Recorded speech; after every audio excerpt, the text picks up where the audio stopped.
一直咧都係一個信星座嘅人㗎。我以前咧每個禮拜咧會睇下每週嗰個星座運程啦，咁好想了解佢下自己。不過咧自從識咗Elise 之後咧，我嘗試啦去多啲咁樣睇佢呢個16型格嘅課程啦。哇！呢個好大嘅 surprise 啊！原來咧其實唔係要靠星座㗎，其實真係你越加深你了解自己咧，會對工作上邊啦、生活上邊啦，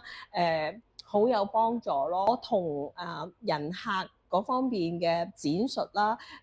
會了解自己想講啲乜嘢，同埋對方可能嘅即係16型格係咩人格，咁我就會加強啲喺呢方面咧，就會覺得溝通流暢咗啦。而喺屋企人嗰方面咧，